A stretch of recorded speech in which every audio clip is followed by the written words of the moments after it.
세계가 군사 강국을 꼽을 때 그 명단엔 늘 미국과 러시아, 중국뿐이었습니다. 분단된 작은 나라 하나는 누구도 끼워주지 않았죠. 동맹도 적도 한결같이 아팠습니다. 그런데 미국 국방부가 비밀리에 돌린 한 시뮬레이션이 그 모든 통념을 무너뜨렸습니다. 분석관들은 믿지 못해 7번을 다시 돌렸지만 결과는 끝내 같았습니다. 한국을 사흘이면 끝난다 비웃던 서방 동맹국들이 얼어붙었고 적국인 중국과 러시아조차 인정할 수밖에 없었습니다.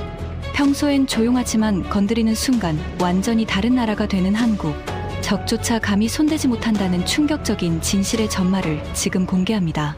시작하기 전 구독과 좋아요, 그리고 대한민국 파이팅 댓글로 한국을 응원해주세요. 회의장이 술렁이기 시작했습니다. 20명이 조금 넘는 사람들의 시선이 일제히 정면 스크린으로 쏠렸습니다.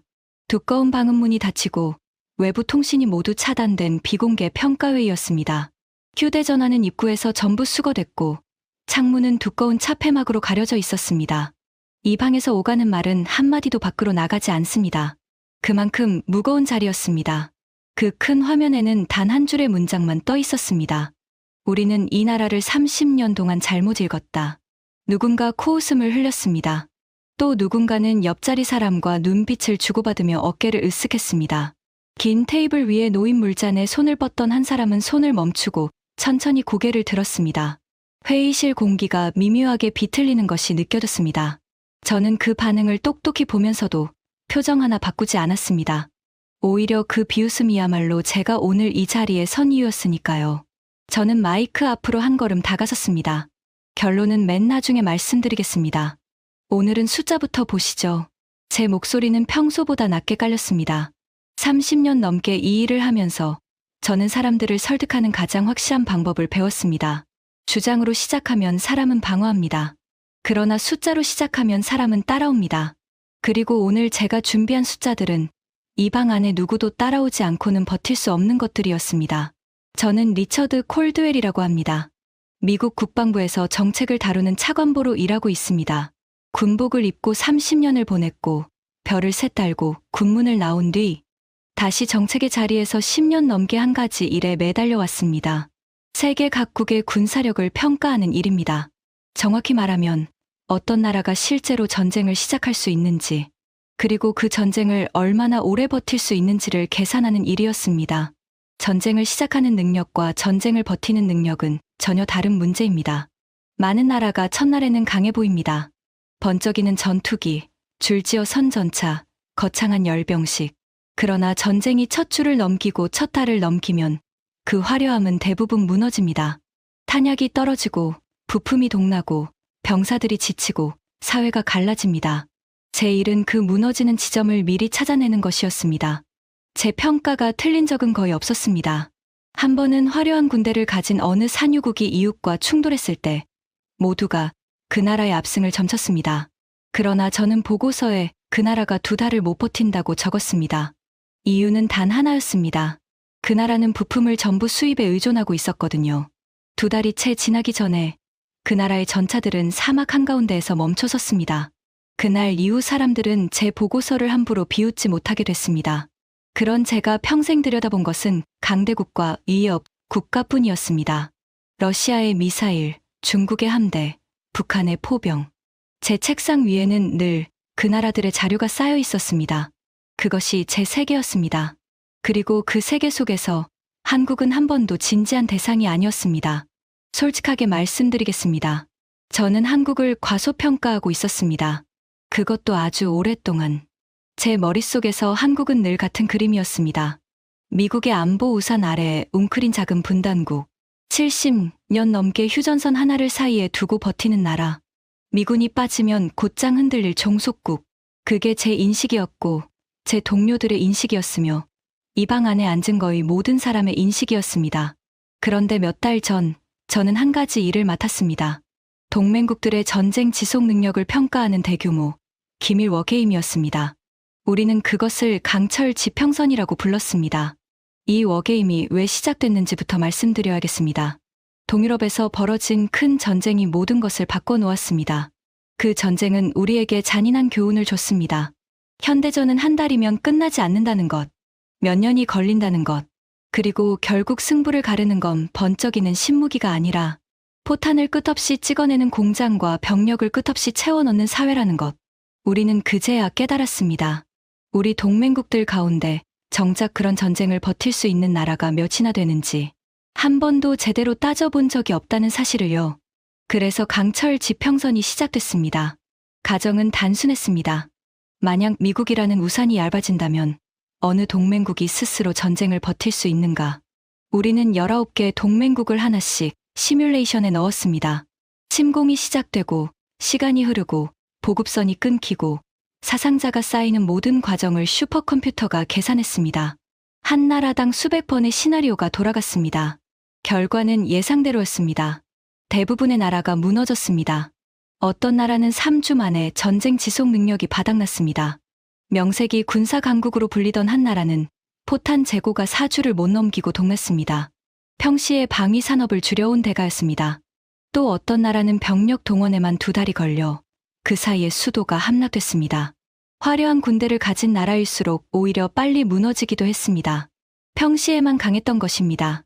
저는 그 결과들을 보면서 씁쓸하게 고개를 끄덕였습니다. 예상한 그대로였으니까요. 그런데 화면을 넘기던 제 손이 한 나라에서 멈췄습니다. 한 나라의 결과만 이상하게 튀어 있었던 것입니다. 처음 그 수치를 봤을 때 저는 분석관이 데이터를 잘못 넣었다고 생각했습니다. 시뮬레이션은 90일짜리였습니다. 보통은 그 안에서 침공군이 목표를 점령하느냐 마느냐가 갈립니다.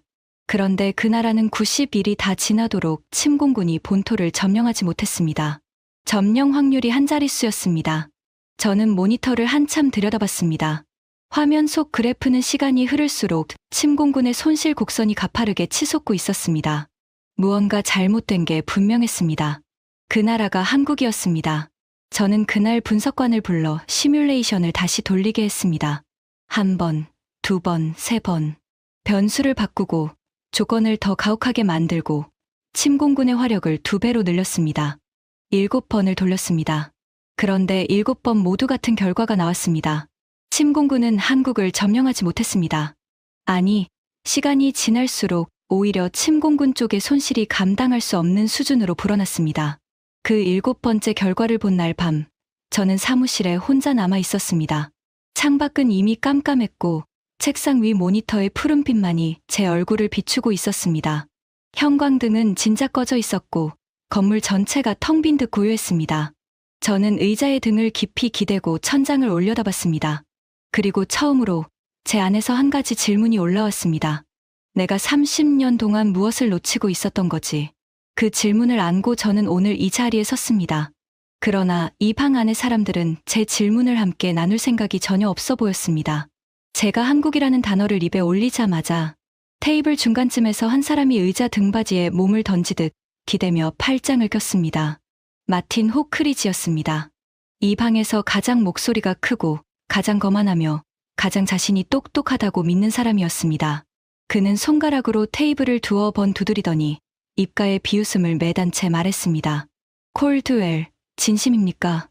우리가 여기 이 비싼 방에 모여 앉은 게 설마 K-팝이나 드라마 얘기를 하자는 건 아니겠죠? 면볕이 낮게 웃었습니다. 호크리지는 그 웃음을 즐기며 말을 이었습니다. 그 나라는 미군이 빠지면 사흘입니다. 사흘.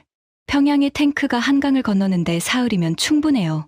우리가 우산을 거두는 순간 무너질 나라를 왜 이 귀한 시간을 들여 분석합니까? 이건 시간 낭비예요. 차관보께서 요즘 너무 한가하신 모양인데 마지막 한마디에 회의장 여기저기서 웃음이 터졌습니다. 그는 저를 모욕하면서 동시에 청중을 자기 편으로 끌어들이고 있었습니다. 노련한 수법이었습니다. 저는 그를 가만히 바라봤습니다. 화가 나지 않았다면 거짓말일 것입니다. 명치 끝이 뜨거워졌습니다. 그러나 저는 그 화를 삼켰습니다. 왜냐하면 불과 몇 달 전까지 저 역시 호크리지와 똑같은 말을 했을 사람이었으니까요. 저는 그의 오만함이 어디에서 오는지 정확히 알고 있었습니다. 그것은 무지에서 오는 오만함이 아니었습니다. 그것은 한 번도 제대로 들여다본 적 없으면서 다 안다고 믿는 가장 위험한 종류의 오만함이었습니다. 호크리지의 옆에서 또 다른 목소리가 끼어들었습니다. 베르나르 르클레르. 무기 거래와 방산 정책을 오래 다뤄온 인물이었습니다. 그는 안경을 콧등 위로 밀어 올리며 입꼬리를 비틀어 올렸습니다. 그 값싼 무기들 말입니까? 어디서 많이 본 설계도들이죠. 우리 것을, 그리고 미국 것을 적당히 흉내내서 반값에 파는 것들. 솔직히 말해서 그건 군사력이 아니라 할인 행사예요. 진짜 전쟁을 견뎌본 적도 없는 카피 무기를 누가 진지하게 받아들입니까? 르클레르의 목소리에는 묘한 가시가 있었습니다. 저는 그 가시의 정체를 알고 있었습니다. 그의 나라는 최근 몇 년 사이 자신들이 따낼 거라 확신했던 대형 무기 수출 계약을 한국에 줄줄이 빼앗겼습니다. 어느 나라에서는 자기네 전차가 이미 낙점됐다고 자축까지 했다가 마지막 순간에 한국 전차에 뒤집혔다는 소문도 있었습니다. 그가 한국을 카피 무기라 부르며 비웃는 건 분석이 아니라 상처였습니다. 진 사람이 이긴 사람을 깎아내리는 가장 초라한 종류의 자존심이었습니다. 르클레르 씨, 저는 조용히 물었습니다. 그 카피 무기를 왜 여러 나라가 당신네 진품 대신 골랐을까요? 르클레르의 얼굴이 살짝 굳었습니다.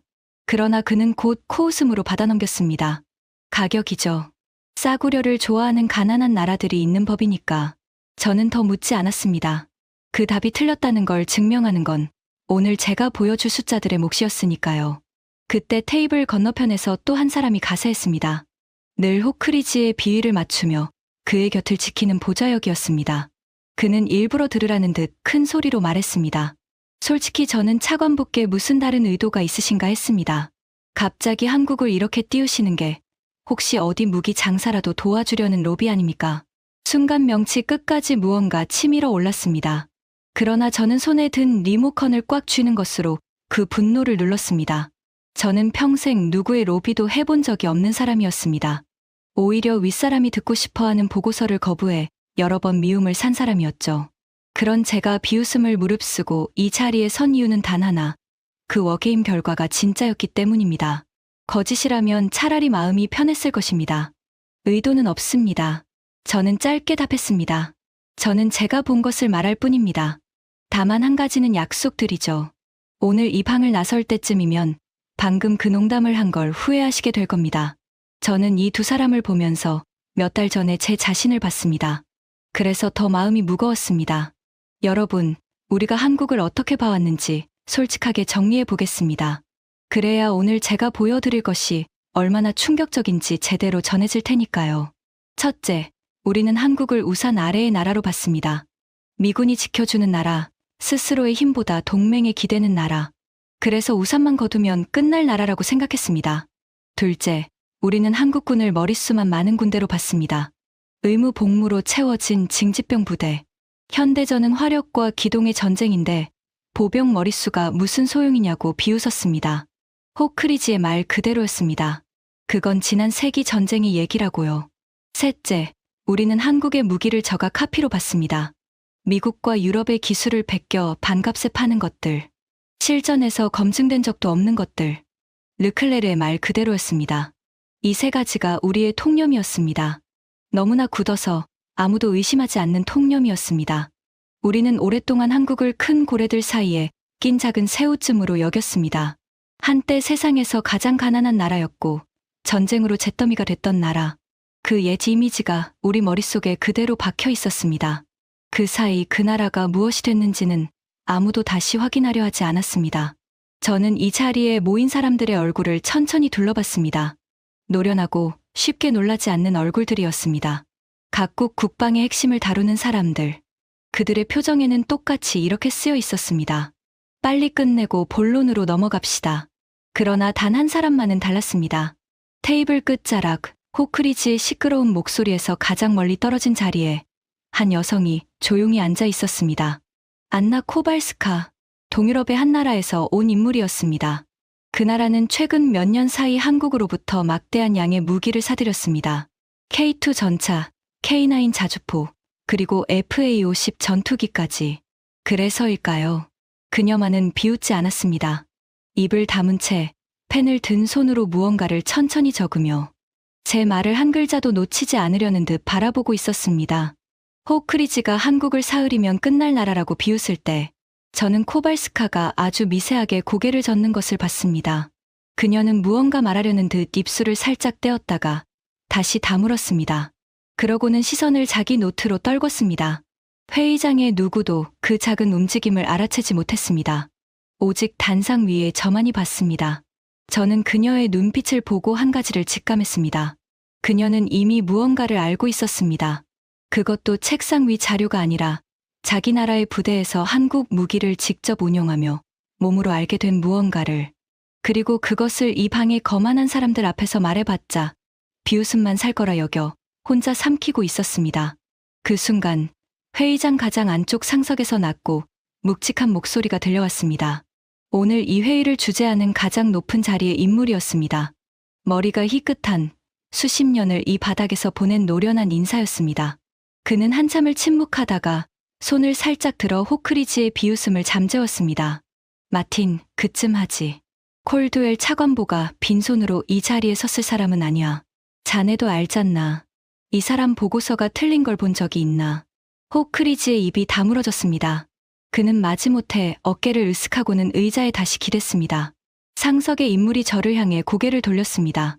그 눈빛에는 호기심보다는 의무감이 담겨 있었습니다. 한 번 들어는 보겠다는 딱 그 정도의 태도였습니다. 계속하시죠, 차관보. 단, 한 가지만. 우리가 지금까지 한국을 잘못 봐왔다는 그 거창한 문장을 증명하려면 어지간한 숫자로는 안 됩니다. 이 방 안의 사람들은 어지간한 숫자에는 놀라지 않아요. 저는 고개를 숙여 짧게 답례했습니다. 그리고 속으로 생각했습니다. 어지간한 숫자가 아닙니다. 여러분의 등골을 서늘하게 만들 숫자들입니다. 본격적으로 첫 번째 자료를 띄우기 전에 저는 여러분께 제가 어떻게 무너졌는지를 먼저 말씀드려야겠습니다. 왜냐하면 오늘 이 방에서 일어날 일은 몇 달 전 제 사무실에서 이미 한번 일어났던 일이기 때문입니다. 그때 무너진 사람이 바로 저였습니다. 7번째 시뮬레이션 결과를 본 그날 밤, 저는 도저히 그 숫자를 받아들일 수 없었습니다. 그래서 늦은 시간임에도 분석관에게 전화를 걸었습니다. 신호가 2번 울리기도 전에 그가 받았습니다. 그도 잠들지 못하고 있었던 모양입니다. 숫자 다시 확인했나. 제 목소리는 제가 들어도 메말라 있었습니다. 네, 차관보님. 3번 더 검사했습니다. 오류 가능성은 없습니다. 변수를 아무리 바꿔도 한국의 결과는 거의 변하지 않습니다. 오히려 조건을 가혹하게 할수록 침공 측 손실만 더 커집니다.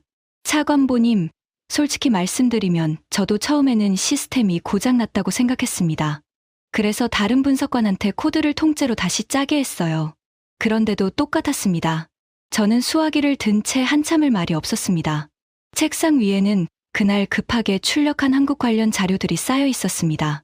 저는 그중 한 장을 집어 들었습니다. 손끝이 차가웠습니다. 종이가 미세하게 사각거렸습니다. 그리고 그 종이에 적힌 첫 줄을 다시 읽었습니다. 예비 전력 동원 소요 시간.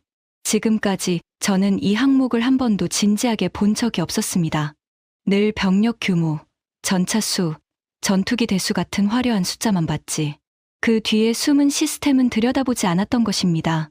그런데 그날 밤, 그 한 줄이 저를 붙잡았습니다. 저는 전화를 끊고 자료를 처음부터 다시 읽기 시작했습니다. 1장, 2장, 3장. 읽을수록 등 뒤로 서늘한 기운이 타고 올라왔습니다. 어느 순간부터는 자료를 넘기는 제 손이 미세하게 떨리고 있었습니다. 사무실은 너무 조용해서 제 숨소리와 종이 넘기는 소리만이 또렷하게 들렸습니다. 제가 알던 한국은 그 어디에도 없었습니다. 겉으로 보이는 한국과 자료 속의 한국 사이에는 도저히 메울 수 없는 간극이 있었습니다. 평소에는 조용하고 평범해 보이는 나라가 자료의 뚜껑을 열어보니 안쪽에는 완전히 다른 무언가가 웅크리고 있었습니다. 저는 책상 앞에서 한참을 움직이지 못했습니다. 심장이 빠르게 뛰었고 입안이 바싹 말랐습니다. 그것은 두려움이었습니다. 그러나 동시에 오래 잊고 있던 감각, 무언가를 처음부터 새로 배우는 사람의 떨림이기도 했습니다.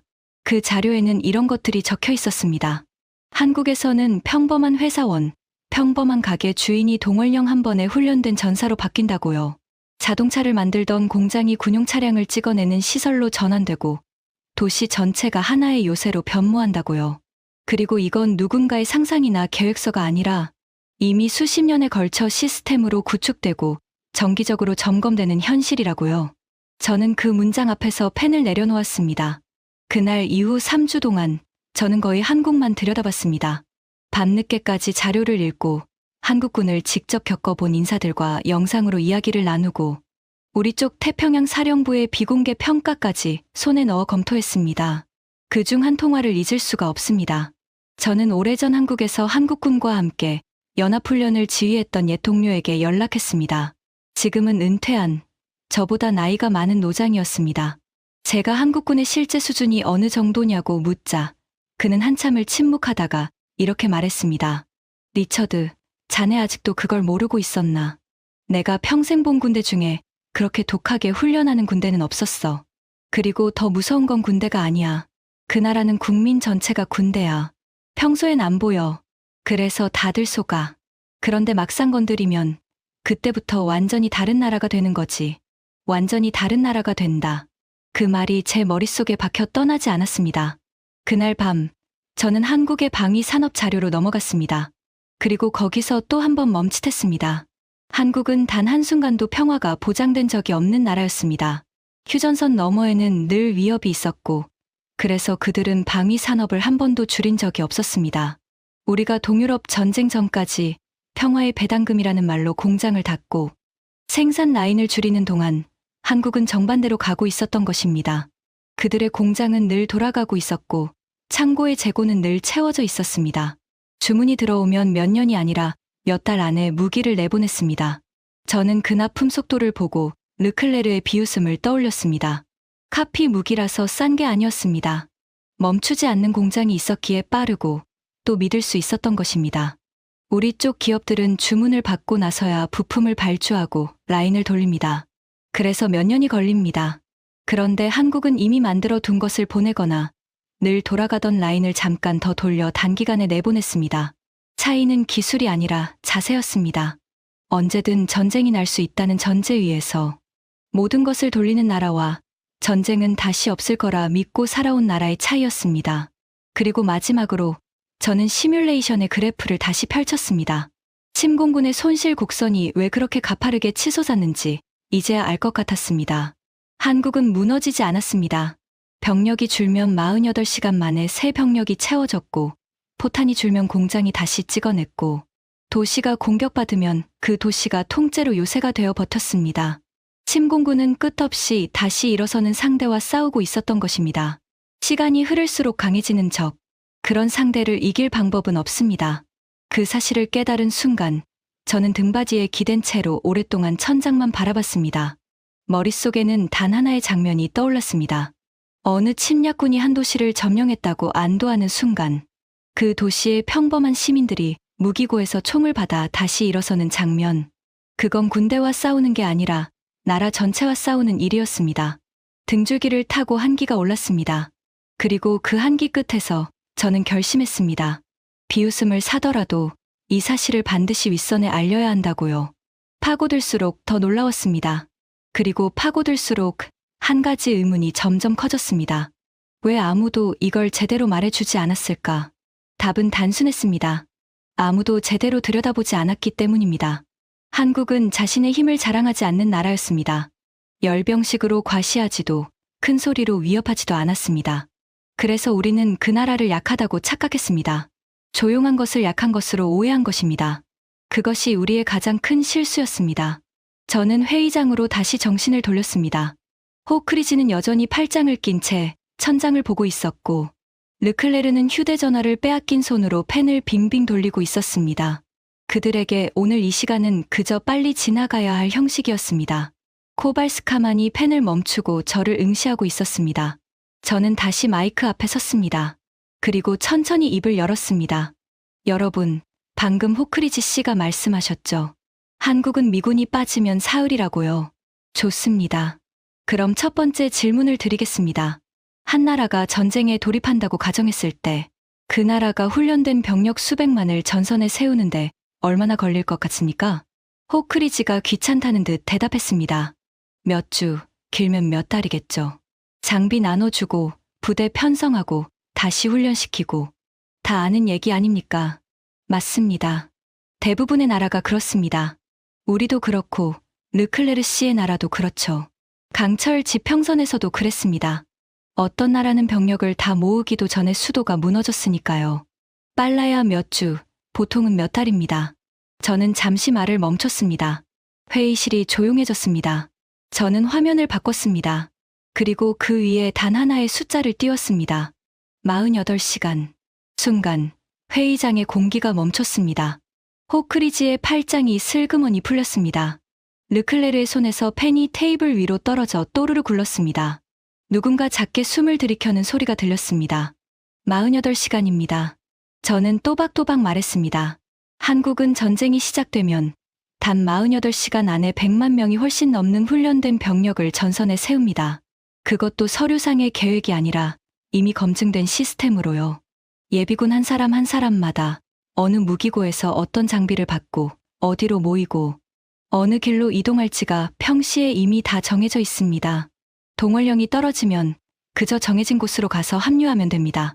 저는 화면에 작은 지도 한 장을 더 띄웠습니다. 전국 곳곳에 분산된 예비군 무기고의 위치를 표시한 지도였습니다. 여기서 한 가지 더 말씀드리죠.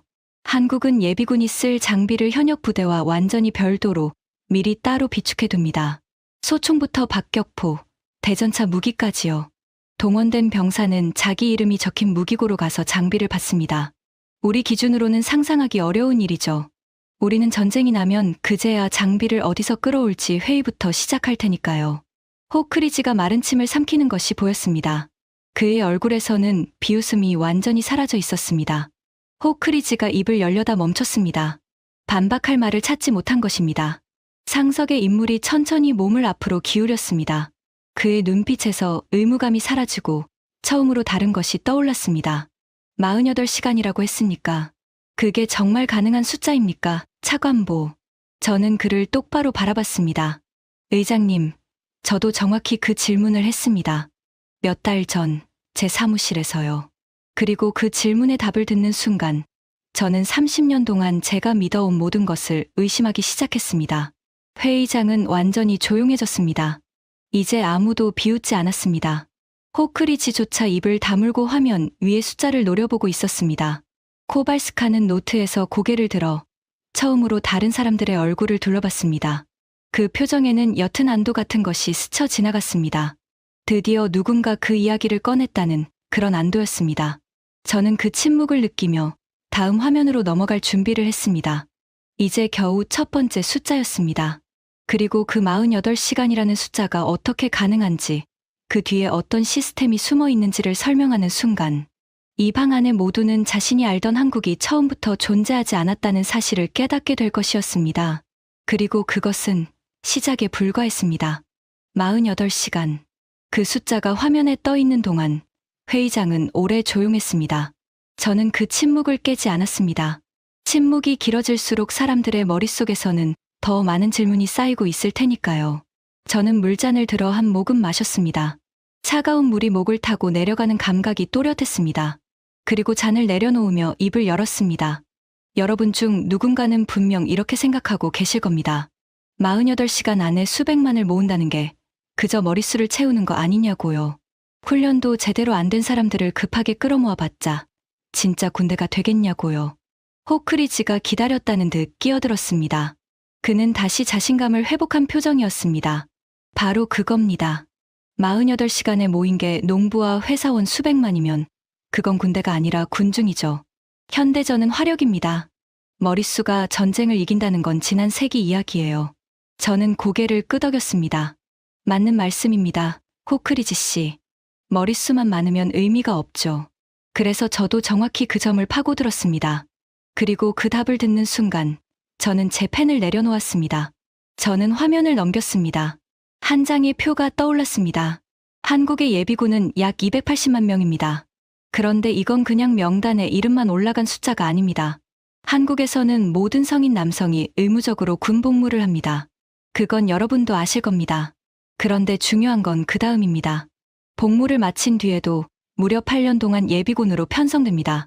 그리고 매년 정기적으로 훈련을 받습니다. 그냥 체력 단련이 아닙니다. 실제 무기를 다루고 전술 훈련을 하고 자신이 배치될 지역의 지형을 몸으로 익힙니다. 르클레르가 안경을 고쳤으며 물었습니다. 8년이라고 했습니까? 매년? 매년입니다.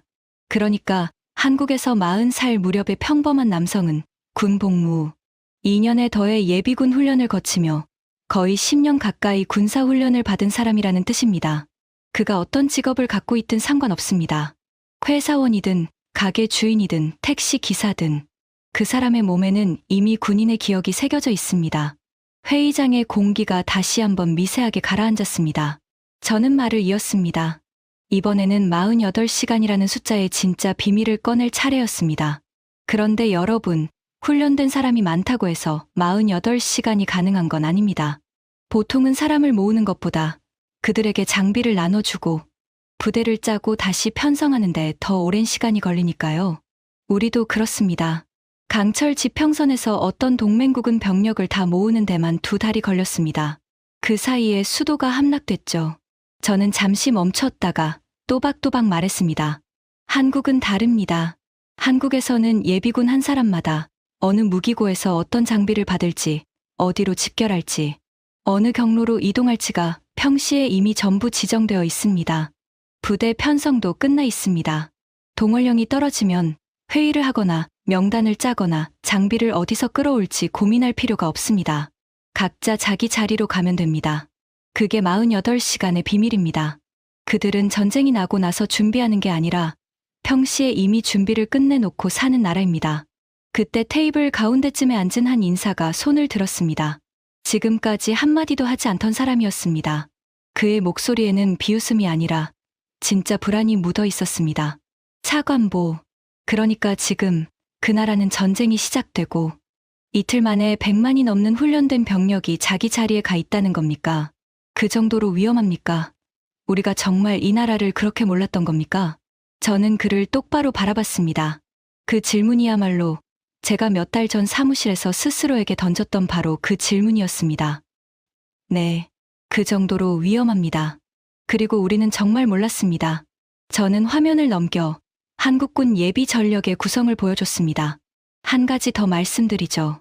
호크리지 씨가 머릿수만 많은 보병이라고 하셨는데 그것도 사실이 아닙니다. 한국의 예비군은 단순한 보병이 아닙니다.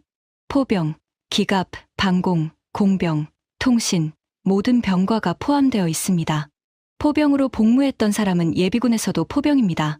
동원되면 바로 포대를 꾸려 사격할 수 있습니다.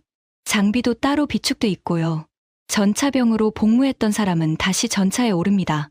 최신 전차는 현역이 몰고 예비군은 구형을 몰지만 그 구형이라는 게 K1 계열입니다. 지금도 충분히 싸울 수 있는 전차죠. 생각해 보십시오, 여러분. 어떤 세력이 침공을 시작합니다. 초기에는 한국의 현역 48만이 맞섭니다. 이것만으로도 만만치 않은 전력이죠. 그런데 이틀이 지나면 거기에 160만이 더해집니다. 그것도 단순한 보병이 아니라 포병과 기갑과 방공을 갖춘 완전한 군대로요. 그리고 그 160만은 자기가 태어나고 자란 땅을 지키기 위해 싸웁니다. 침공군 입장에서 이건 끝이 보이지 않는 싸움입니다. 하나를 쓰러뜨리면 둘이 일어서고 도시 하나를 점령하면 그 도시가 통째로 저항의 거점이 됩니다. 저는 회의장을 둘러봤습니다. 아까 질문했던 북유럽 인사가 펜을 멈춘 채 마른 침을 삼키고 있었습니다. 호크리지의 입가에서 비웃음이 완전히 사라졌습니다. 그는 무언가 반박하려는 듯 입을 열었다가 다시 다물었습니다. 반박할 거리가 없었던 것입니다. 저는 그 침묵을 보며 몇 달 전 제가 봤던 한 영상을 떠올렸습니다. 한국의 예비군 동원 훈련을 담은 비공개 영상이었습니다. 평범한 거리에서 출근하던 사람들이 동원령이 떨어지자 마치 미리 짜인 안무처럼 움직이기 시작했습니다. 각자 정해진 무기고로 흩어지고 장비를 수령하고 트럭에 올라 정해진 집결지로 향했습니다. 혼란이 없었습니다. 누구도 어디로 가야 할지 묻지 않았습니다. 그들은 이미 알고 있었습니다. 그 질서정연함이 저는 무엇보다 무서웠습니다. 그때 한 인사가 조심스레 손을 들었습니다. 북유럽에서 온 듯한 차분한 인상의 사람이었습니다. 차관보, 한 가지 묻겠습니다. 그 병력이 대체 어디서 싸웁니까? 현대전은 결국 도시에서 벌어지는데 수백만이 모인다 해도 시가전에서 갈리지 않습니까? 정확한 지적입니다. 저는 화면을 넘겼습니다. 한국의 도시 지도가 떠올랐습니다. 그리고 바로 거기서 한국의 또 다른 강점이 드러납니다. 한국은 세계에서 가장 도시화된 나라 중 하나입니다. 인구의 90%가 넘게 도시에 삽니다. 보통은 이걸 약점으로 봅니다. 도시가 공격받으면 피해가 크니까요. 그런데 한국은 이걸 강점으로 바꿔놨습니다. 저는 서울의 지하 시설 자료를 보여줬습니다. 한국의 도시들은 전쟁을 염두에 두고 설계되어 있습니다. 지하철역 대부분이 공습 대피소로 쓸 수 있게 만들어져 있어요. 방폭문이 달려 있고 공기 정화 시설이 있고 비상 식량과 물을 저장할 공간이 있습니다. 주요 건물 지하에는 벙커가 있습니다.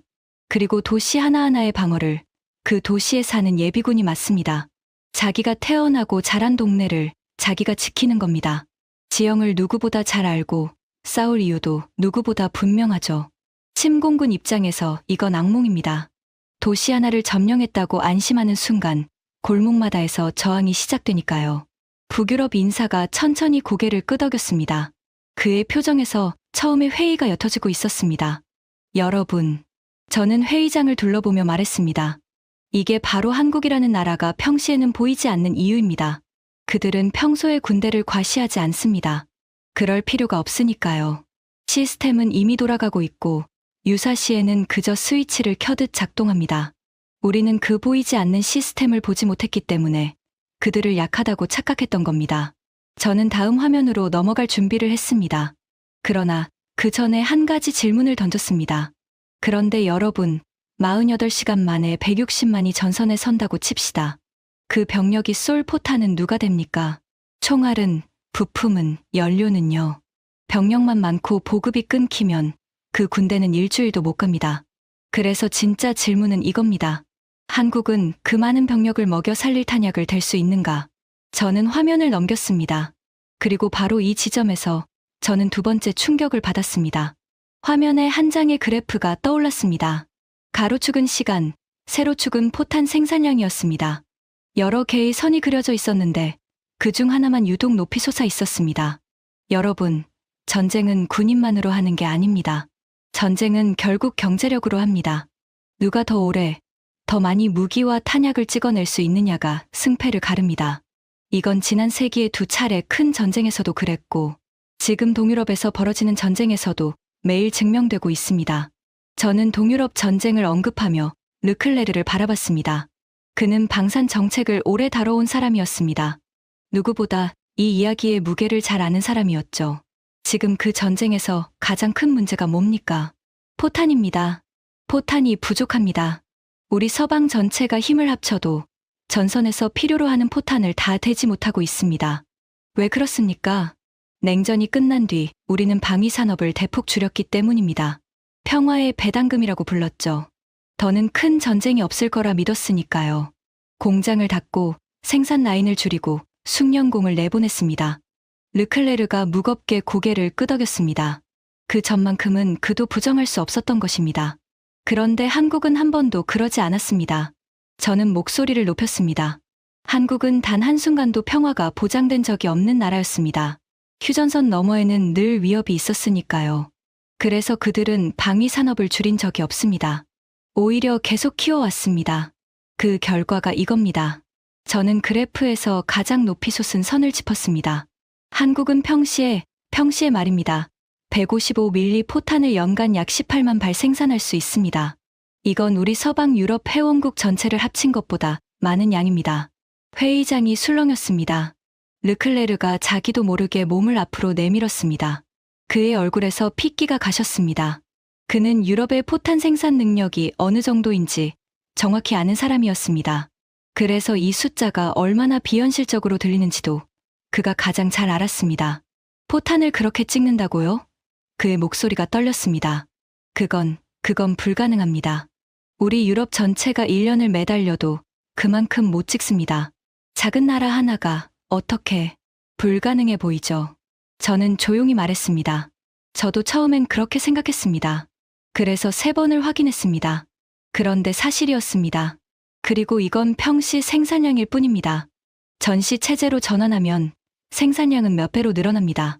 한국의 방산기업들은 이미 전시 증산 계획을 갖추고 있고 필요하면 민간 생산 라인을 군수 생산으로 바꿀 수 있습니다. 저는 화면을 넘겼습니다. 한국의 주요 산업시설들이 표시된 지도였습니다. 한국의 자동차 공장은 군용 차량을 찍어낼 수 있습니다. 조선소는 군함을 건조할 수 있습니다. 전자 공장은 군용통신 장비나 유도 장치를 만들 수 있습니다.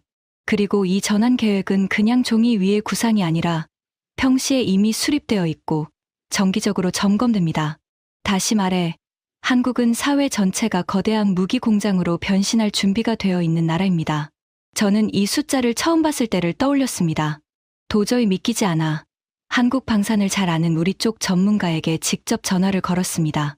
제가 그 생산량 숫자를 불러주자 수화기 너머에서 잠깐 침묵이 흘렀습니다. 그러더니 그가 말했습니다. 차관보님, 그 숫자 맞습니다. 그런데 사람들이 안 믿어서 저도 보고할 때마다 곤란합니다. 저는 그제야 깨달았습니다. 이건 저 혼자만 몰랐던 게 아니라 우리 모두가 오랫동안 외면해 온 사실이었습니다. 동유럽 전쟁을 다시 떠올려 보십시오. 그 전쟁에서 우리 서방은 포탄 하나를 두고 쩔쩔매고 있습니다. 자국 군의 재고를 보내자니 자국 방어에 구멍이 나고 새로 만들자니 몇 년이 걸립니다. 공장은 닫혀 있고 숙련공은 떠났고 부품 공급망은 끊겨 있으니까요. 우리는 평화에 너무 익숙해진 대가를 지금 치르고 있는 겁니다. 그런데 만약 그 자리에 한국이 있었다면 어땠을까요? 멈추지 않는 공장, 가득 찬 창고, 9달이면 끝나는 납품. 전쟁의 양상 자체가 달라졌을 겁니다. 저는 그 생각을 하며 등골이 서늘해졌습니다. 그때 코발스카가 처음으로 미세하게 몸을 움직였습니다. 그녀는 펜을 내려놓고 무언가 말하려는 듯 입술을 뗐습니다. 그러나 호크리지가 먼저 끼어들었습니다. 그는 마지막 자존심을 붙들고 있었습니다. 좋습니다.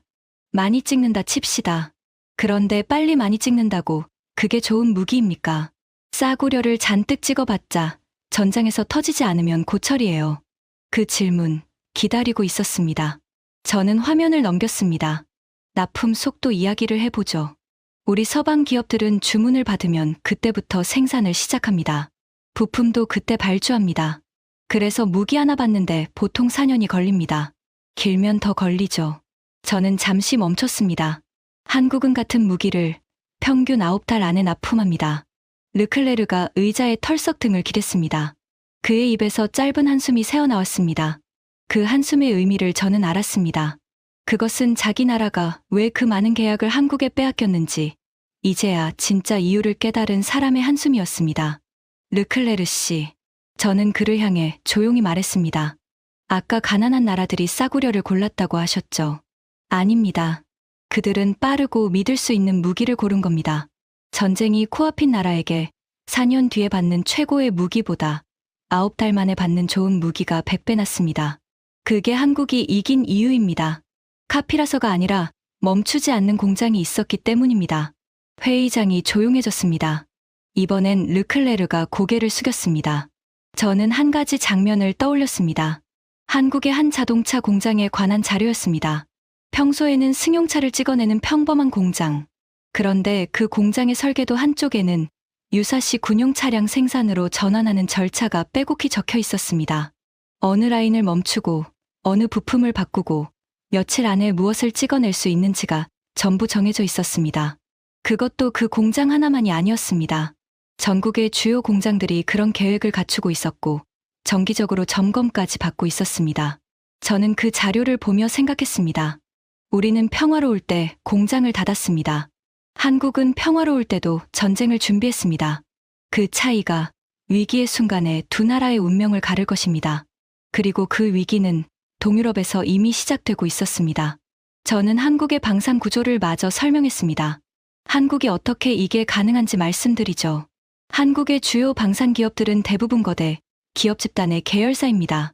현대로템, 한화에어로스페이스, 한국항공우주산업, LI진엑스원 같은 회사들이죠. 이들은 민간 사업과 군수 사업을 동시에 굴립니다. 같은 회사가 상선도 만들고 군함도 만듭니다. 민항기 부품도 만들고 군용 장비도 만듭니다.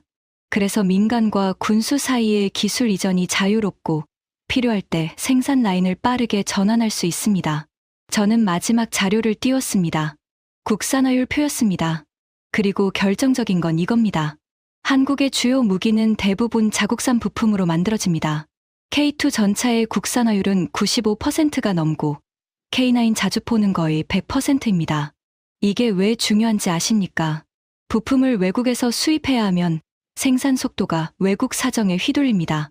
그런데 자국 부품으로 만들면 생산 속도를 스스로 통제할 수 있습니다. 전쟁이 나서 수입길이 막혀도 한국은 계속 무기를 찍어낼 수 있다는 뜻입니다. 저는 회의장을 둘러봤습니다. 호크리지도 르클레르도 더는 비웃지 않았습니다. 그러나 저는 알았습니다. 그들은 아직 마지막 방어선을 붙들고 있었습니다. 빠르고 많이 만든다 해도 그게 진짜 좋은 무기라는 보장은 없다는 의심, 실전에서 검증된 적이 없지 않냐는 의심. 여러분의 표정에 아직 한 가지 의심이 남아있는 게 보입니다. 저는 미소를 지었습니다. 많이, 빨리 만드는 건 알겠는데 그 무기가 진짜 전장에서 통하느냐, 실전에서 검증된 적이 있느냐, 맞습니까? 몇몇이 천천히 고개를 끄덕였습니다. 좋은 의심입니다. 그리고 그 의심에 대한 답을 이 방 안에 한 분이 직접 갖고 계십니다. 저는 천천히 고개를 돌려 테이블 끝자락에 코발스카를 바라봤습니다. 회의장의 모든 시선이 그녀에게로 쏠렸습니다. 코발스카는 잠시 망설였습니다. 그녀의 손끝이 펜을 매만졌고 입술이 한 번 떨렸습니다. 이 거만한 사람들 앞에서 입을 여는 게 쉽지 않았던 것입니다. 그러나 그녀는 결국 천천히 일어섰습니다. 제가 한 가지 말씀드려도 될까요? 상석의 인물이 고개를 끄덕였습니다. 코발스카는 짧게 숨을 고르고 입을 열었습니다. 그녀의 목소리는 처음엔 작았지만 말이 이어질수록 또렷해졌습니다. 여러분이 그 무기들을 카피라고, 싸구려라고 비웃으시는 동안 제 나라는 그 무기들을 실제로 운용하고 있습니다. K2 전차, K9 자주포, FA-50 전투기. 우리 부대가 직접 굴리고 있어요. 그래서 저는 책상 위 자료가 아니라 제 군인들이 현장에서 보내온 보고로 말씀드릴 수 있습니다. 회의장이 조용해졌습니다. 호크리지의 얼굴이 살짝 굳었습니다. K9 자주포부터 말씀드리죠. 코발스카는 콜드웰을 한번 바라본 뒤 말을 이었습니다. 우리 포병들이 처음 그 자주포를 받았을 때 솔직히 반신반의했습니다. 그런데 사격 훈련 첫날 우리 포병 장교가 저한테 직접 전화를 걸어왔습니다. 흥분한 목소리로요. 분당 발사 속도가 우리가 쓰던 어떤 자주포보다 빠르다고요. 정확도도 신뢰성도 최고 수준이라고요. 한겨울 혹한에서도 멈추지 않았다고요. 코발스카는 잠시 말을 멈췄다가 목소리를 조금 더 낮췄습니다. 한 가지 더 말씀드리죠. 작년 겨울 우리나라 북쪽 국경에서 긴장이 고조됐을 때입니다. 우리는 그 자주포들을 급히 국경으로 전개했습니다. 영하 20도가 넘는 혹한이었어요. 솔직히 저는 걱정했습니다. 그 추위에 장비가 버틸까 하고요. 그런데 우리 포병 대대장이 보고하기를 단 한 문도 고장 나지 않았다고 했습니다. 오히려 우리가 오래 써온 서방제 장비들이 추위의 말썽을 부렸죠. 그날 이후 우리 군 내부에서 그 무기들을 보는 눈이 완전히 바뀌었습니다. 회의장이 조용해졌습니다. 현장의 증언에는 어떤 통계 자료도 대신할 수 없는 무게가 있었습니다. 저는 화면에 K9의 성능 자료를 띄웠습니다. 코발스카 차관보님 말씀이 맞습니다. 제가 덧붙였습니다. K9은 분당 최대 8발을 쏠 수 있습니다. 이건 대부분의 서방 자주포보다 빠릅니다. 그리고 이미 중동과 북유럽 여러 나라에 수출되어 실전에 가까운 환경에서 운용되고 있습니다. 평가는 한결같이 매우 긍정적입니다. 코발스카가 말을 이었습니다. FA-50도 마찬가지입니다. 우리 조종사들이 만족하고 있습니다. 정비가 쉽고 출격 준비가 빠르고 무엇보다 고장이 적습니다. 여러 나라에서 실제 작전에 투입된 사례도 있고요. 호크리지 씨, 사흘이면 무너질 나라가 만든 무기를 왜 우리 같은 나라들이 줄을 서서 사겠습니까? 우리가 바보라서요? 마지막 한마디에 호크리지의 얼굴이 붉어졌습니다. 회의장 한 구석에서 누군가 낮게 웃었습니다. 이번엔 호크리지를 향한 웃음이었습니다. 저는 속으로 쾌감을 느꼈습니다. 비웃음을 던지던 사람이 처음으로 비웃음을 받는 순간이었습니다. 호크리지가 발끈해서 반박하려 했습니다. 그건 그쪽 나라의 개별 경험일 뿐이고, 그러나 상석의 인물이 손을 들어 그를 막았습니다.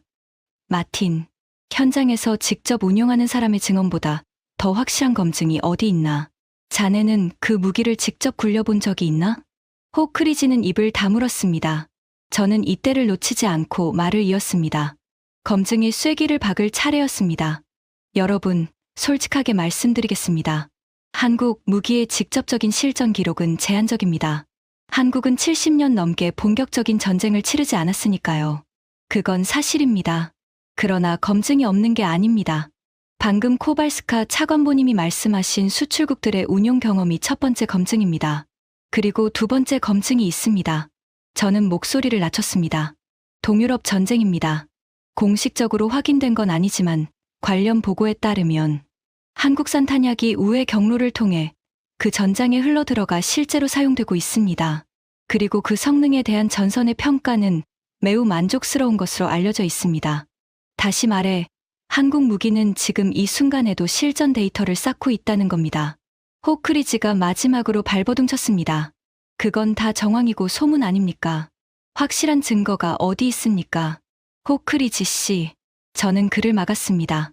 확실한 증거를 원하신다면 방금 코발스카 차관보님이 자기 부대의 실제 운용 기록으로 증언하셨습니다. 그리고 곧 보여드릴 자료도 있고요. 그런데 솔직히 하나 여쭙겠습니다. 당신은 지금 증거가 없어서 못 믿으시는 겁니까? 아니면 믿고 싶지 않아서 증거를 외면하시는 겁니까? 회의장에 짧은 정적이 흘렀습니다. 호크리지의 얼굴이 굳었습니다. 그는 입을 열려다 다시 다물었습니다. 제 질문이 정확히 그의 급소를 찔렀기 때문입니다. 그는 증거가 없어서가 아니라 평생 믿어온 것을 버리기 싫어서 버티고 있었던 겁니다. 회의장이 무겁게 가라앉았습니다. 세 번째 검증은 한국군 자체의 훈련 수준입니다. 저는 말을 이었습니다. 한국군은 세계에서 가장 강도 높은 훈련을 하는 군대 중 하나입니다. 우리 미군과 정기적으로 연합훈련을 하고 그 무기 체계는 그 훈련을 통해 끊임없이 검증되고 개선됩니다. 우리 쪽 현장 지휘관들은 한국군 장비의 품질을 높이 평가합니다. 제가 오래전 한국에서 함께 훈련했던 옛 동료도 그랬습니다. 평생 본 군대 중에 가장 독하게 훈련하는 군대라고요. 저는 그 통화에서 들은 한 가지 이야기를 떠올렸습니다. 옛 동료는 한국군과의 연합훈련 중에 겪은 일을 들려줬습니다. 폭우가 쏟아지는 밤, 훈련이 중단될 거라 생각하고 막사로 돌아가려던 우리 병사들 옆에서 한국군은 그 빗속에서 훈련을 이어갔다고 했습니다. 누가 시켜서가 아니라 그게 당연하다는 듯이요. 그가 한 한국군 부사관에게 왜 이 비를 맞으며 하느냐고 묻자 그 부사관은 이렇게 답했다고 합니다. 전쟁은 날씨를 봐주지 않으니까요. 그 한마디에 제 동료는 한국군을 완전히 다시 보게 됐다고 했습니다. 저는 그 이야기를 회의장에 들려줬습니다. 잠시 침묵이 흘렀습니다. 그리고 그 침묵 속에서 저는 사람들의 표정이 바뀌는 것을 봤습니다. 숫자만으로는 전해지지 않던 무언가가 그 짧은 일화 하나로 전해진 것입니다. 한국의 힘은 장비에만 있는 게 아니었습니다. 그 장비를 쥔 사람들의 마음가짐에 있었습니다. 코발스카가 자리에 앉으며 저를 향해 작게 고개를 끄덕였습니다. 그 눈빛에는 고마움이 담겨 있었습니다. 오랫동안 혼자 삼켜온 이야기를 드디어 이 방에서 함께 말할 사람을 만났다는 안도였습니다. 저는 회의장을 둘러봤습니다. 분위기가 분명히 달라져 있었습니다. 처음의 비웃음은 사라지고 이제는 진지한 긴장이 방 안을 채우고 있었습니다. 노련한 얼굴들 위로 처음 보는 표정이 떠올랐습니다. 자신이 평생 믿어온 무언가가 흔들리기 시작한 사람의 표정이었습니다. 그러나 저는 알았습니다. 가장 큰 충격은 아직 오지 않았습니다. 지금까지 제가 보여준 건 한국의 양적인 힘이었습니다. 많은 병력, 많은 포탄, 빠른 납품. 그런데 한국의 진짜 무서운 점은 따로 있었습니다. 여러분, 지금까지는 한국이 얼마나 많이, 얼마나 빨리 만드는지를 말씀드렸습니다. 저는 화면을 넘겼습니다. 그런데 혹시 이렇게 생각하고 계신 분 있습니까? 그래봤자 한국은 값싼 물량 공세지, 최첨단 기술은 우리가 앞서 있다고요. 몇몇의 눈빛이 흔들렸습니다. 정확히 그렇게 생각하고 있었던 것입니다. 그렇다면 지금부터 보실 것이 오늘 가장 큰 충격이 될 겁니다. 저는 화면에 한 대의 전투기를 띄웠습니다. KF-21입니다.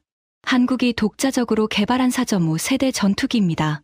스텔스 기술이 적용됐고 최첨단 센서와 무장 시스템을 갖췄습니다.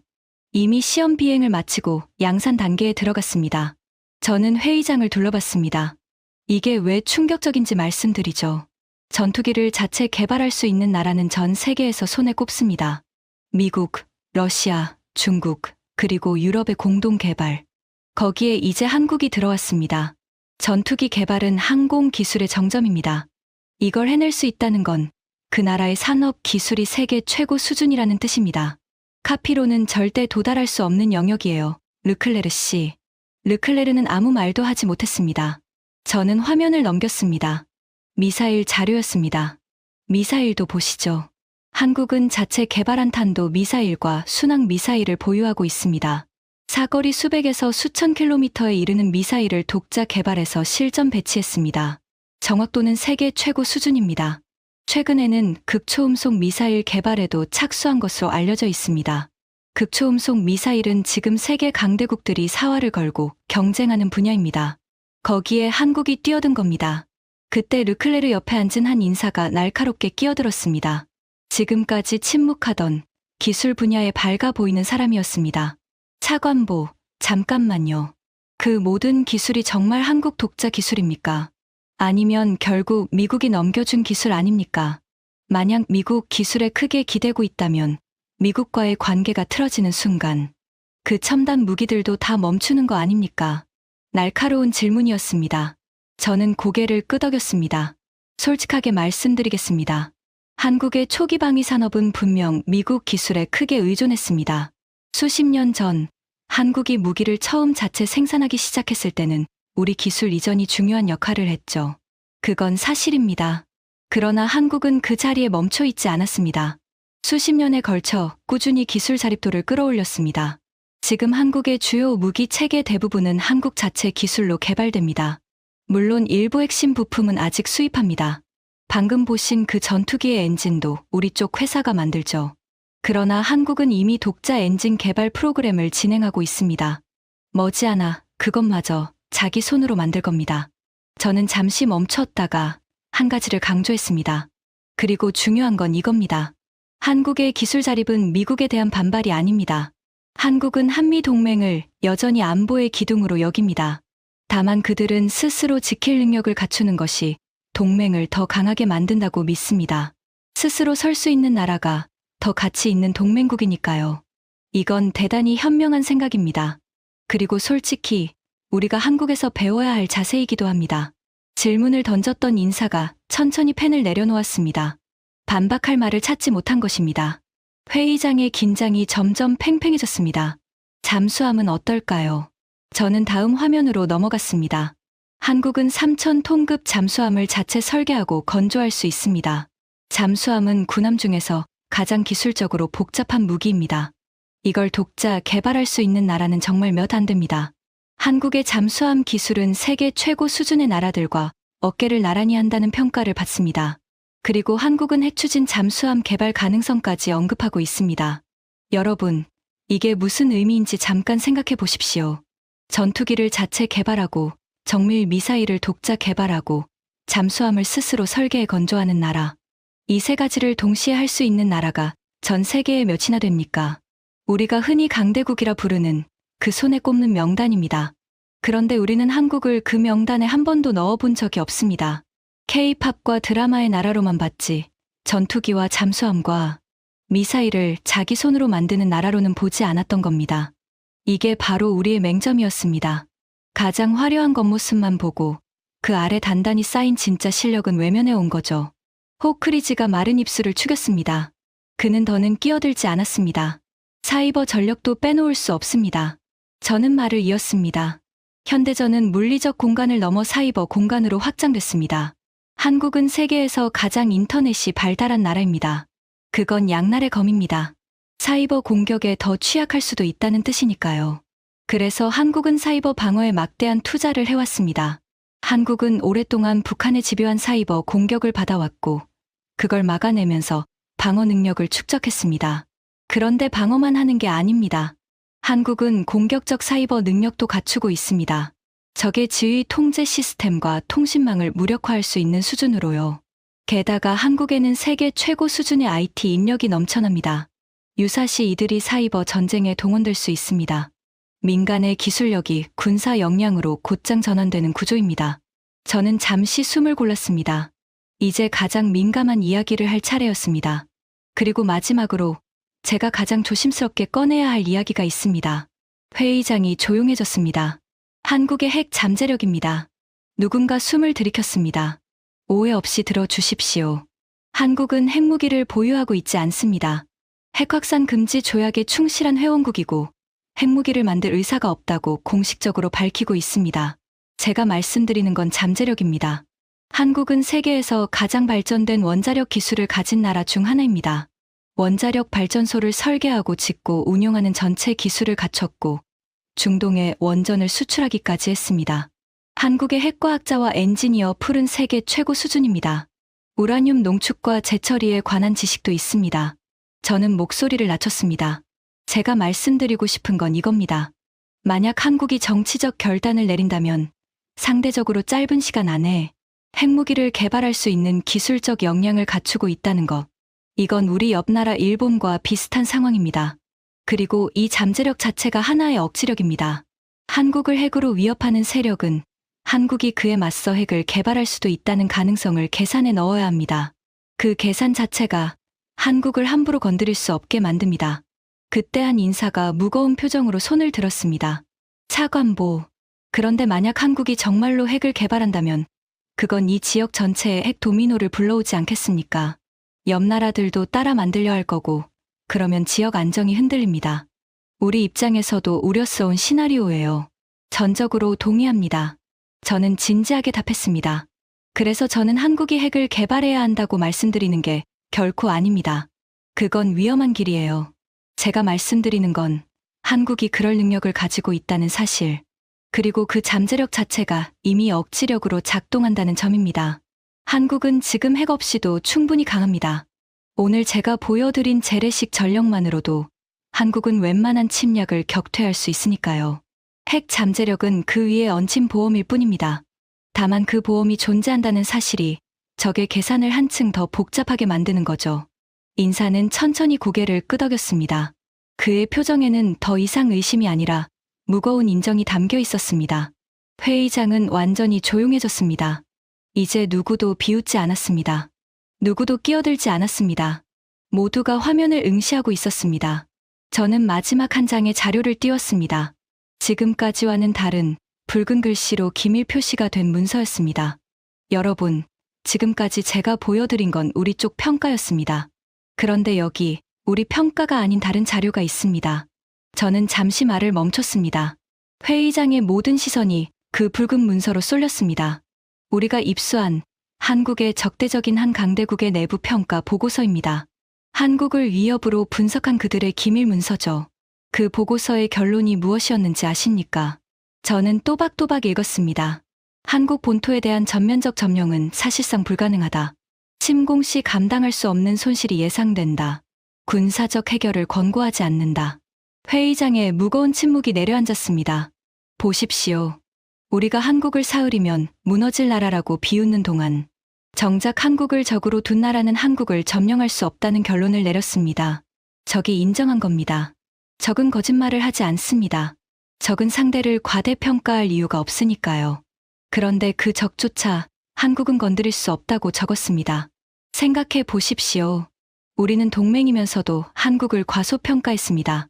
그런데 적은 적이면서도 한국을 정확히 평가했습니다. 누가 더 위험한 실수를 한 겁니까? 적은 한국을 건드리지 않을 겁니다. 자기 손해를 정확히 계산했으니까요. 그런데 우리는 한국을 제대로 알지도 못한 채 그 곁에 서 있었습니다. 만약 우리의 이 무지가 어느 날 잘못된 판단으로 이어졌다면 그 대가는 적의 오판보다 훨씬 컸을 겁니다. 호크리지가 천천히 고개를 떨궜습니다. 그의 마지막 자존심이 무너지는 순간이었습니다. 그러나 그는 마지막 안간힘을 냈습니다. 그는 고개를 들고 떨리는 목소리로 말했습니다. 좋습니다. 다 인정하죠. 그런데 차관보, 이 모든 게 결국 미군이 뒤에 있기 때문 아닙니까? 미국이라는 우산이 한국 위에 있으니까 가능한 거죠. 우산을 거두면 그 나라는 결국 핵 앞에 혼자 남습니다. 안 그렇습니까? 회의장의 시선이 다시 저에게로 쏠렸습니다. 호크리지의 마지막 질문은 사실 이 방 안 모두의 마지막 희망이었습니다. 자신들이 완전히 틀린 게 아니길 바라는 마지막 방어선. 저는 그를 똑바로 바라봤습니다. 그리고 천천히 입을 열었습니다. 호크리지 씨, 정확히 그 질문을 저도 했습니다. 회의장이 숨을 죽였습니다. 몇 달 전 제 사무실에서 저는 똑같이 생각했습니다. 이 모든 게 미군 우산 덕분이라고요. 그래서 저는 한 가지 실험을 했습니다. 강철 지평선 시뮬레이션을 한 가지 조건만 바꿔서 다시 돌렸습니다. 저는 화면을 넘겼습니다. 그리고 한 문장을 띄웠습니다. 미국이라는 우산을 제거한다. 저는 분석관에게 지시했습니다. 미군의 지원을 전부 빼라고. 주한미군도, 항공모함도, 전략폭격기도 전부 없는 걸로 가정하라고. 한국 혼자, 오직 한국 자신의 힘만으로 침공을 막아야 하는 상황을 만들었습니다. 호크리지 씨 말씀대로 우산을 거둔 겁니다. 회의장의 긴장이 극에 달했습니다. 모두가 다음 말을 기다렸습니다. 르클레르는 안경 너머로 눈을 가늘게 떴고 코발스카는 두 손을 꼭 맞잡았습니다. 상석의 인물조차 몸을 앞으로 기울였습니다. 저는 천천히 화면을 넘겼습니다. 시뮬레이션 결과 그래프가 떠올랐습니다. 결과를 말씀드리겠습니다.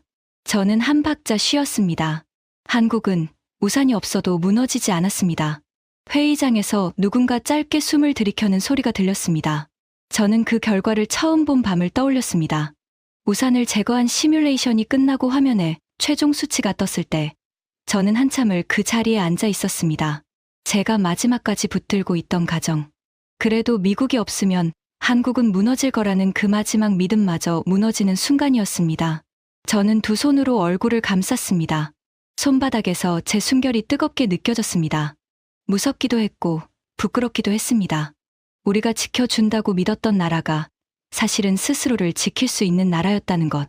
그 사실 앞에서 저는 제가 평생 쌓아 온 자만이 얼마나 얄팍했는지를 봤습니다. 회의장으로 정신을 돌리자 사람들의 얼굴이 보였습니다.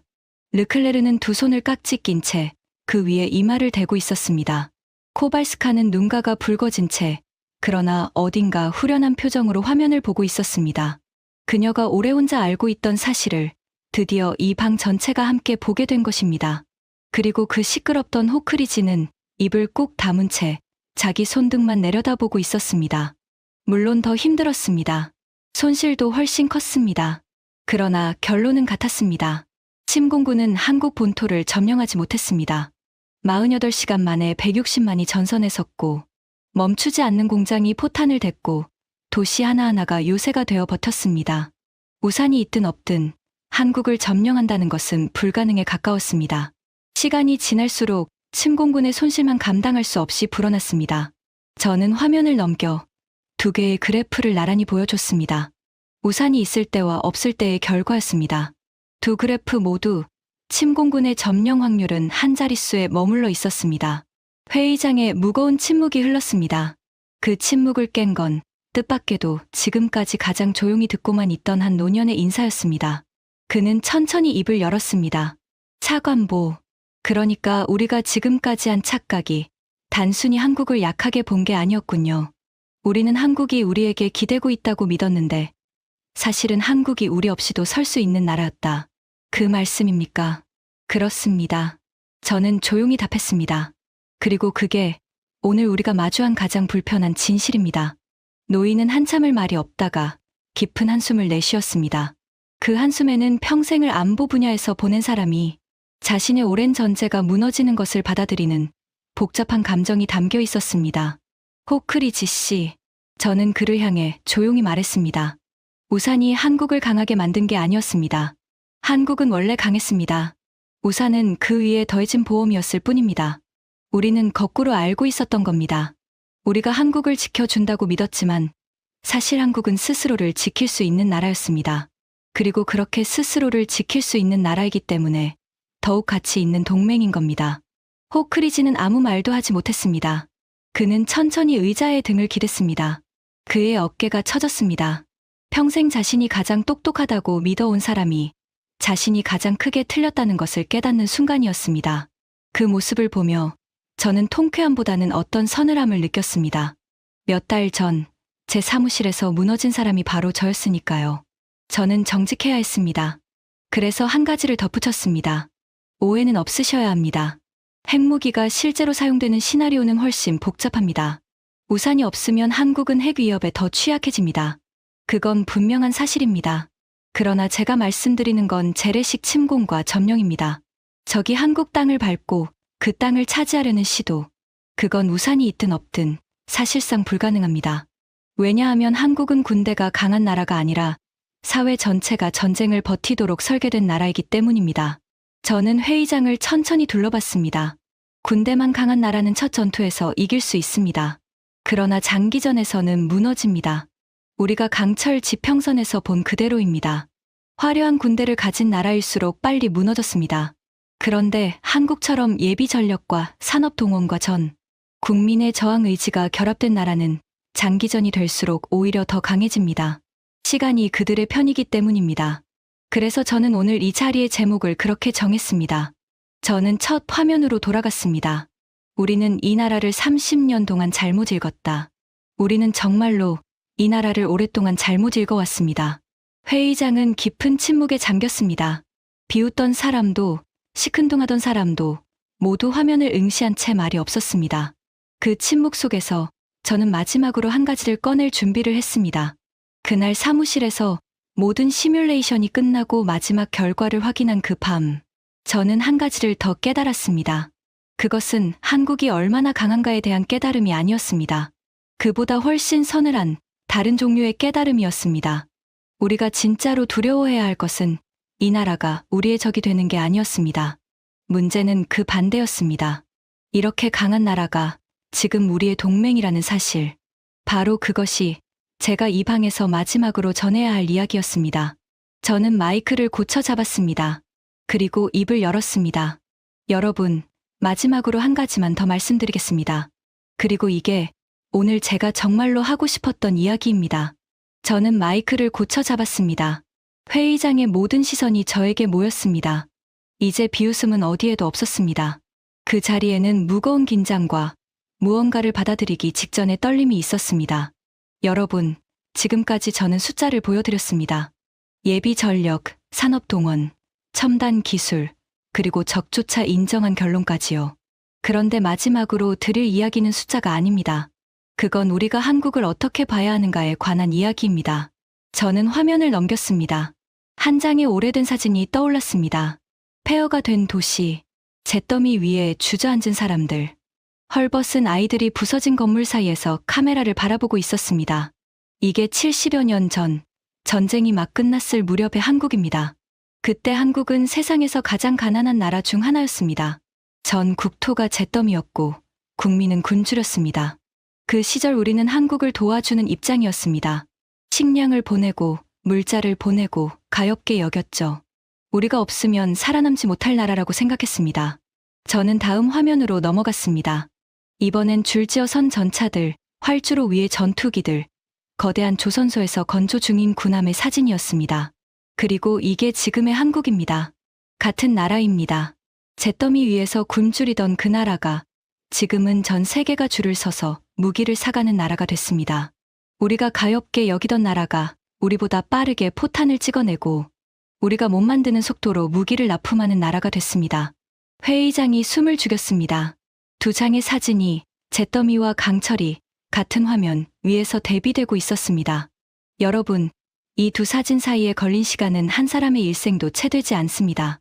그 짧은 시간 동안 한 나라가 세상에서 가장 가난한 자리에서 세계가 줄을 서는 자리로 올라섰습니다. 인류 역사에 이런 도약은 흔치 않습니다. 그런데 더 놀라운 건 그 도약이 우연이 아니라는 겁니다. 한국은 단 한순간도 마음을 놓지 않았습니다. 잿더미에서 일어선 그날부터 지금까지 다시는 그런 일을 당하지 않겠다는 각오로 하루하루를 준비해왔습니다.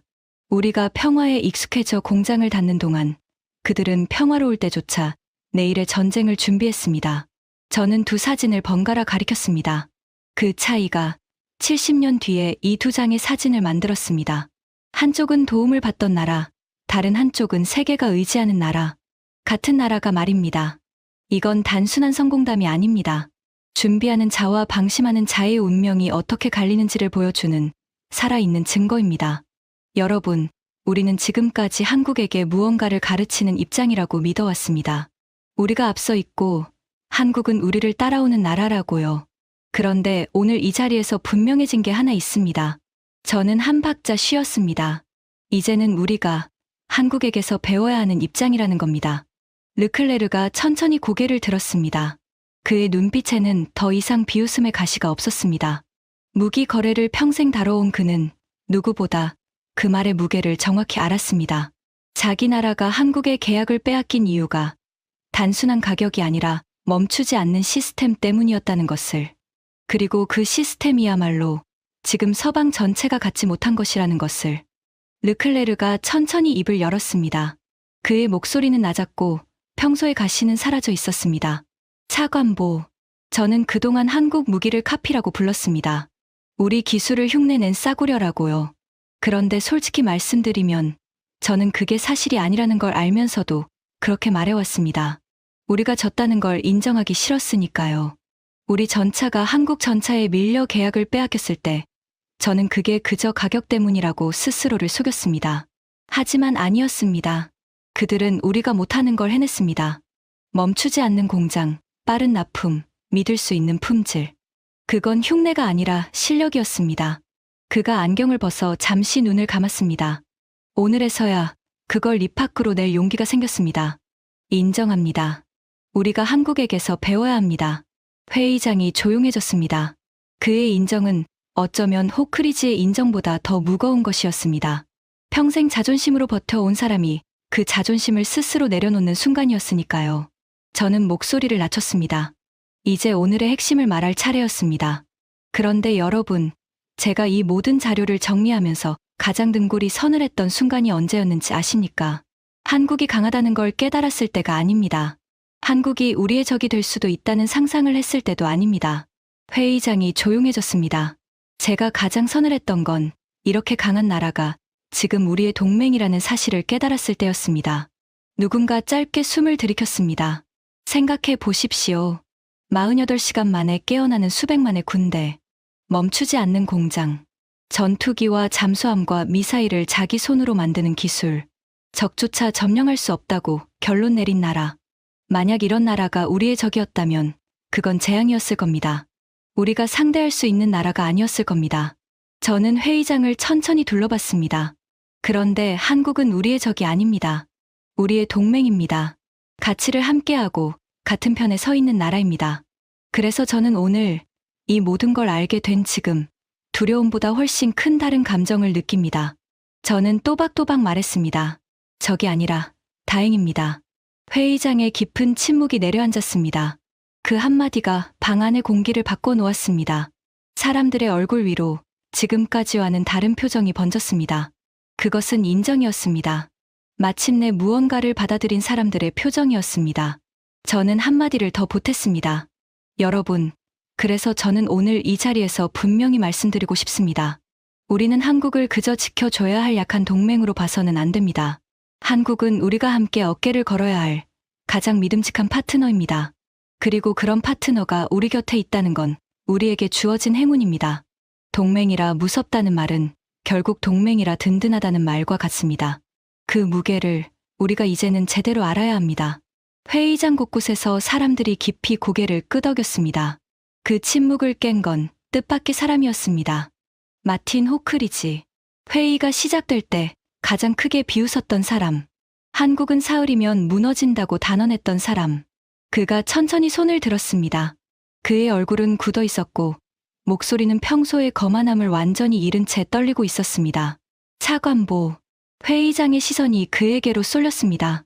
제가 회의를 시작할 때 한 말을 취소하겠습니다.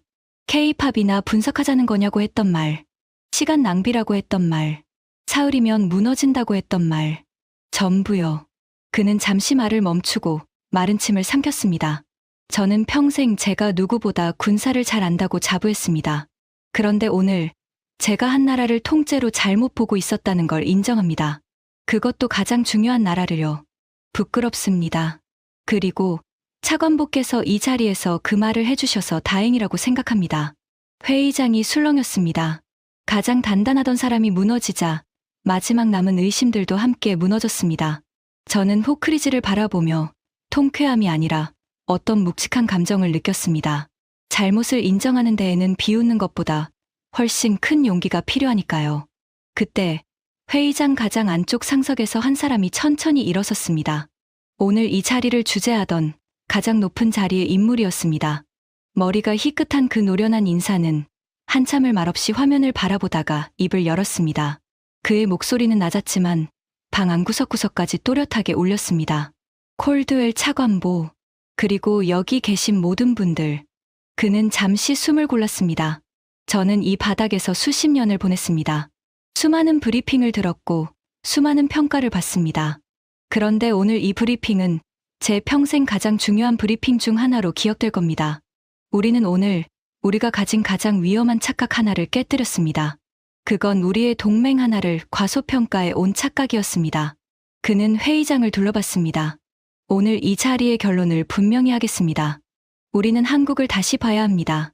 그저 도와줘야 할 약한 동맹이 아니라 우리가 함께 손잡아야 할 강한 파트너로요. 그리고 우리는 한국에게서 배워야 합니다. 안보를 당연시하지 않는 자세, 늘 준비하는 자세, 우리가 평화의 배당금이라며 내려놓았던 그 자세를요. 그는 저를 향해 고개를 숙였습니다. 훌륭한 브리핑이었습니다. 차관보. 고맙습니다. 회의장 곳곳에서 사람들이 따라 고개를 끄덕였습니다. 르클레르도, 그리고 호크리지도요. 코발스카는 눈가가 붉어진 채로 그러나 환하게 저를 바라보고 있었습니다. 오랫동안 혼자 알고 있던 진실을 드디어 이 방 전체가 함께 받아들이는 순간을 지켜보는 그녀의 표정은 말로 다 할 수 없는 것이었습니다. 저는 단상 위에서 잠시 그 광경을 바라봤습니다. 가슴 한쪽이 뜨거워졌습니다. 그것은 한 나라가 마침내 제대로 된 평가를 받는 순간을 지켜보는 사람의 벅참이었습니다. 회의가 끝난 뒤 사람들은 천천히 회의장을 빠져나갔습니다. 그러나 분위기는 들어올 때와 완전히 달랐습니다. 들어올 때 그들의 얼굴에는 빨리 끝내자는 권태가 있었습니다. 나갈 때 그들의 얼굴에는 무언가 중요한 것을 깨달은 사람의 진지함이 있었습니다. 문을 나서던 호크리지가 제 앞에 잠시 멈춰섰습니다. 그는 어색하게 손을 내밀었습니다. 차관보, 오늘 일은 오래 기억하겠습니다. 저는 그 손을 맞잡았습니다. 그의 악수는 단단했습니다. 호크리지가 나간 뒤 코발스카가 천천히 다가왔습니다. 그녀는 잠시 머뭇거리다가 조용히 말했습니다. 차관보, 고맙습니다. 저는 오랫동안 이 이야기를 혼자 알고 있었어요. 우리 군인들이 현장에서 그 무기들을 쓰며 느낀 것들을 이런 자리에서 말해봤자 비웃음만 살 거라 생각했죠. 그래서 입을 다물고 있었습니다. 그런데 오늘 누군가 먼저 그 이야기를 꺼내주셨어요. 덕분에 저도 용기를 낼 수 있었습니다. 그녀의 눈가가 다시 붉어졌습니다. 우리나라는 작습니다. 그래서 한국이 어떤 나라인지 누구보다 절실하게 압니다. 강한 이웃들에게 둘러싸인 작은 나라가 살아남으려면 무엇이 필요한지를요. 한국은 그 답을 보여주는 나라예요. 오늘 이 방의 사람들이 그걸 알게 돼서 정말 다행입니다. 저는 고개를 끄덕였습니다. 그녀의 말에는 어떤 자료에도 담기지 않는 무게가 있었습니다. 상석의 인물은 떠나기 전 보좌진에게 한 가지를 지시했습니다. 오늘 브리핑 내용을 정식 보고서로 작성해 각국의 정책 결정자들에게 전달하라고요. 그리고 다음 회의의 의제를 바꾸라고 했습니다. 한국과의 안보 협력을 어떻게 깊게 만들 것인가? 한국의 방위 산업 모델에서 우리가 무엇을 배울 것인가? 그것이 새로운 의제가 될 것이었습니다. 저는 알고 있었습니다. 오늘 이 방에서 시작된 작은 변화가 머지않아 여러 나라의 정책으로 번져갈 것이라는 거요. 제 보고서는 곧 각국의 책상 위에 놓일 것이고 한국을 바라보는 서방의 시선은 조금씩 달라질 것입니다. 그리고 그 변화는 한국에게도 우리에게도 이로운 일이 될 것입니다. 제대로 된 이해 위에서만 진짜 신뢰가 쌓이는 법이니까요. 저는 텅 빈 회의장에 잠시 혼자 남았습니다. 차 폐막이 거친 창밖으로 도시의 불빛이 하나도 켜지고 있었습니다. 저는 그 불빛을 바라보며 오늘 브리핑을 되짚어봤습니다. 제가 전하고 싶었던 핵심은 무엇이었을까요? 한국이 얼마나 강한지를 자랑하는 게 아니었습니다. 한국은 자신의 힘을 자랑하는 나라가 아니니까요. 제가 전하고 싶었던 건 진짜 강한 나라는 떠들지 않는다는 것이었습니다. 평소에는 조용하고 부드럽고 심지어 약해 보이기까지 합니다. 그러나 막상 건드리면 그 순간 완전히 다른 나라가 됩니다. 민간 공장이 군수시설로 바뀌고 평범한 시민이 훈련된 전사로 바뀌며 도시 전체가 요새로 변모합니다. 그건 이론이 아니라 이미 시스템으로 구축된 현실이었습니다. 저는 오래전 그 옛 동료가 했던 말을 다시 떠올렸습니다. 평소엔 안 보여서 다들 속는다고. 그래서 한국은 늘 과소평가받아 왔다고. 세계는 한국의 문화와 기술과 경제는 알지만 한국이 조용히 쌓아 온 진짜 힘은 잘 모른다고. 그 힘은 필요할 때, 오직 필요할 때만 드러난다고요. 그리고 저는 한 가지를 더 생각했습니다. 한국은 왜 이렇게 강해졌을까? 답은 단순했습니다. 선택의 여지가 없었기 때문입니다. 약하면 죽는 환경에서 70년 넘게 살아왔기 때문입니다. 역설적이게도 끊임없는 위협이 한국을 이렇게 단단하게 만들었습니다. 평화로운 환경에서는 결코 이렇게 강해질 수 없습니다. 안보를 당연하게 여기는 순간 대비를 게을리하게 되니까요. 우리 서방이 지금 동유럽의 비극을 통해 뒤늦게 배우고 있는 바로 그 교훈입니다. 문득 한 가지 생각이 떠올랐습니다. 우리는 흔히 강함을 화려함으로 착각합니다. 번쩍이는 무기, 거창한 열병식, 큰 목소리. 그러나 진짜 강함은 그런 데 있지 않았습니다. 진짜 강함은 보이지 않는 곳에 있었습니다. 평범한 시민의 몸에 새겨진 군인의 기억, 늘 돌아가는 공장, 동네마다 숨어있는 무기고 위기의 순간 하나로 뭉치는 마음.